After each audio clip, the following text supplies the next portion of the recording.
анткени баарыбыз чогултуп ушинтип жаңы ыкмаларды, жаңы жолду биримде көргөзүп аткан мына чоң рахмат. Сизге дагы чоң рахмат. Мен экинчи китеп боюнча айтып бергим келет. Анткени башынан аягына чейин окуп, өзүмдүн кириш сөзүм бар бул китепте. Эми өзгөчөлүгү эмнеде? Кээ бир окурмандар мүмкүн айтышат.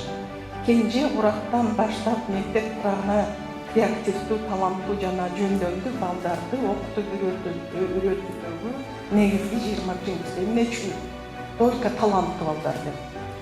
Мен өз убактысында бир издеп чыктым да, ондай китепти тиги жылы жаздым элем. Ошондо англичандар жана көп билим системасында иштеген илимпоздор бир нерсени карап чыгыптыр. Мына азыр Алмаз айтты, бизде психология жагынан, педагогика жагынан балдарды изилдөөбүз өтө начар деп.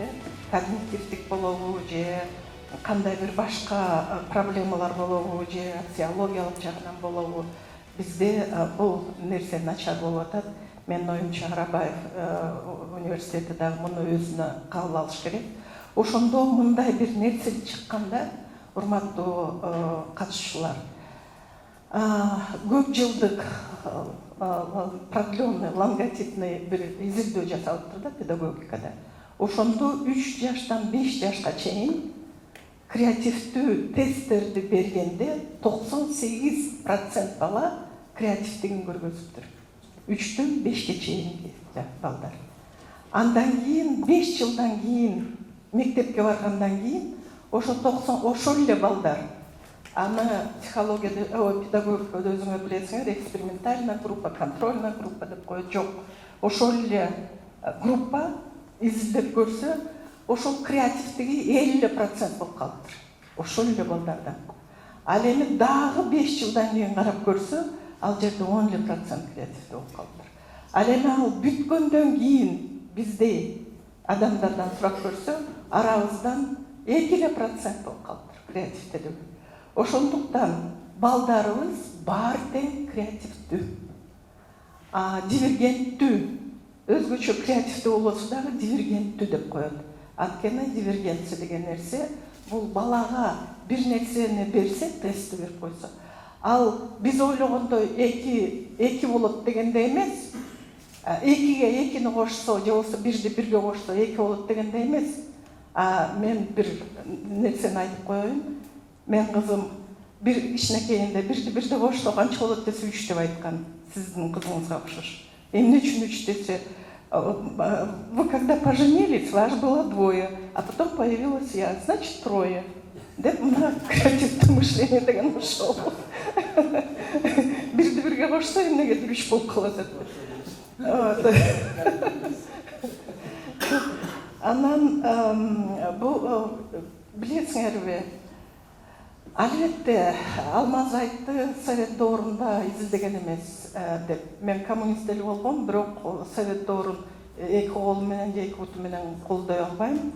Бирок совет доорунда деле психологиялык жактан, барлык жактан ошол эле жазылган 20 принциптин ичинде изилдөө принципи, аксиология принцип, когнитивдик принцип, изилдөө, анализ принциптери ошолор киргизилген. Просто ошо америкалык психологдор, когнитивдик психологдор деп коет да. Эми англисче билгендер түшүнөт. Да, аң сезимди өнүктүргөн психологдор. Ошолор педагогдор эмес, а педагогдор тажрыйбасын бериптир да бул ошол жана ассоциация психологов Америки ошол китепте иштегенде. Мурун баарын изилдеп келгенде 45 принцип чыгыптыр. Ошол 45 принципти электеп атып, анан 20 принципи чыгыптыр. Бул жерде ошол эле таланттуу балдарды өзүнчө бир мындай жөндөмү бар, креативдүү балдарды аны 3 группага бөлөт. Биз деле ошондой бөлүшүбүз керек. Анткени кээ бир тубаса талант болот, кээ бирлер өзгөчө көңүл буруп, өзгөчө дүйнөнү кабыл алган бар. Кээ бир балдар жөндөмү бар, тигиге же буга шыктуу балдар бар. Ошондуктан биз мына педагогторго айтканда айтышыбыз керек. Урматтуу педагогтор, төрөлгөн балабыз баардыгы эле креативдүү болот экен. Өзгөчө кыргыз балдарда ушундай креативдүү нерселер болот. Анан эле ай сен жөн отур, ай сен ары бас, ай сен бери бас, же болбосо энаталарын миграцияга таштап кетип эле ошол жакшы балдар жок болуп калат. А суроо койгондо эмне үчүн 5 жылдан кийин 98% креативдүү балдар 50%га түшүп атат? Эмне үчүн? Деп андан кийин эмне үчүн 50% болуп калат дегенде ошол суроого кандай жооп бере алабыз? Формалдуу стандартка киришкен мектебибиз ошол креативдүү, таланттуу балдарды жокко чыгарып атабыз. Анткени жөн отурган тиги мондай чечиш керек, мындай чечиш керек деген балага деле башын уруп, ай сен бул стандартка баргын, формализованный. Биз эмне үчүн өзүбүздүн билимибизди формальное образование деп айтабыз. Ай сен тигиндей болбо, ай сен мындай болбо деп эле урубатып, анан балдарды бирдей кылып коюп атабыз. Ошондуктан ал балдар креативдүүлүгүн жоготуп атат. Көп проблемалар бар. Анан билесиңерби, эми өзүңөр окуйсуңар, мен оюмча биринчиден министрликтен сиз Алмаз, мен дагы министрликке кайрылдым элем. Билим системасын көтөрмөйүнчө эчтеке жакшы болбойт. Ошол эле бөлүнүү, жарынуу болот. Ошондуктан эми аягында кечирип койгулу убактыңарды көп алдым. Бирок дагы бир жолу ушу керегеге чоң ыраазычылык айтып кетким келет. Ал китептин 5 таржымасын 5 пункту боюнча бул кириш сөзүндө айтылган, окусаңар силерге ыраазычылык айтам.